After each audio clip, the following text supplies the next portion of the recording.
Well, I'll lay down a card for you. Oh, there's a surprise for you. Did you expect that? It says it's a little optical effect, so you do an action like this. Would you believe they're all optical illusions? Every single one is a different optical illusion. Let me just show you 3 of them, which I particularly like from the deck of cards. It comes in a pack like that, and it's got 52 optical illusions, and here's 3 particularly nice ones, which I'm very familiar with.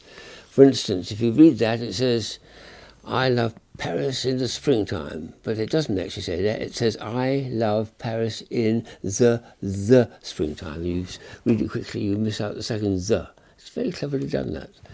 And this is another one of duck and rabbit, which is this way or this way. Do you see the duck's beak or the rabbit's ear, depending on which way you're doing it?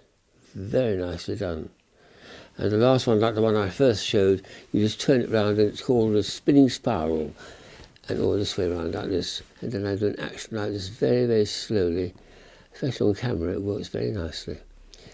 So you have an ordinary deck of an ordinary game of cards with this deck of cards. Anything you want to do, from serious bridge to canasta to snap or beggar my neighbours. At the same time, you've got all the fun of seeing 52 different optical illusions with just in a single deck of cards. So a lovely dual purpose, that one. It's a very, very nice idea. Sometimes I do collect a single card when I go to trade fairs and I come across stands, for instance, in Nuremberg, where they are selling nothing but playing cards. And I'll occasionally see ones which I like the shape of, because I haven't seen them before, or the texture, and they very kindly let me just take one card, not the whole deck. So this one, for instance, is very subtle. It's just slightly curved here, slightly curved there, which is what to expect when you see a picture in the paper of a can of beer. It's an ordinary playing card behind it. This is the zigzag one again, but it's a rather nice zigzag, a crooked deck, and it looks like that, very crooked. And the last one is just a very, very pretty silvery colour, which I like, and it's a King of Hearts. So that's what I occasionally manage to find to add to the collection. Not a deck of cards, which most of them are, but just a single card. Here's some lovely examples of the tiny cards you can have with small children who have to be fairly clever with these, actually, because they're hard to hold in the hand.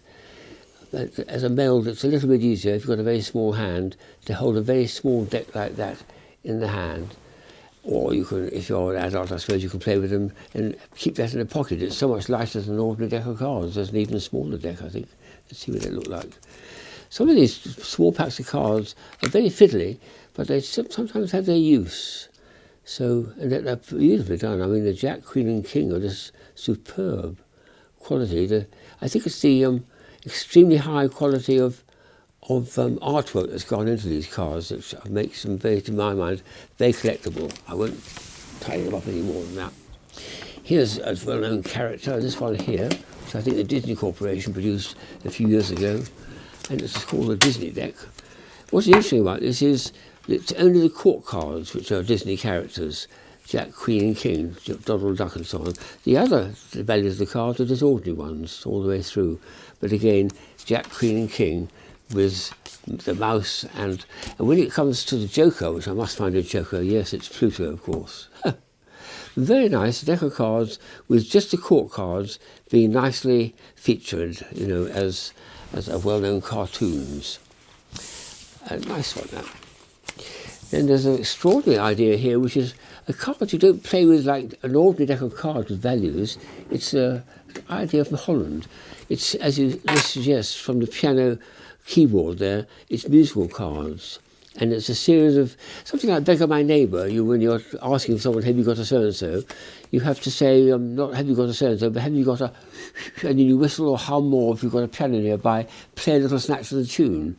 And it's got all these famous composers featured in them, just a single line of music, to something that's very like Fur Elise by Beethoven, for instance, appears in it.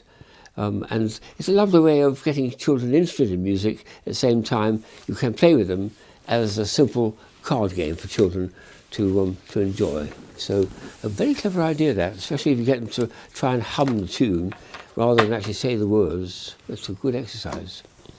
The last one is a bit of a mystery for me. It's called a Skat deck. This is a strange thing. It's from Germany, and it's got It's really very odd going here because it's a complete deck and it goes from ace to 7 in a single hop. There's no 2, 3, 4, 5 and 6. They're all missing and every suit's the same.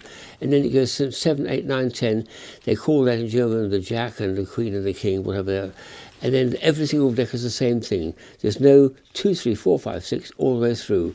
Have you ever heard of the game of Skat? I'd love to know how it works. I suppose I could look on the internet, but it'd be more fun to hear from someone who's actually played the game of Skat too. So, a little mystery there. I had to get it because I've never heard of the game before, and I'm surprised to find something which has not got 52 cards in it. It's missing quite a lot, isn't it? 2, 3, 4, 5, 6 in every suit. A mystery for me. Can you solve it?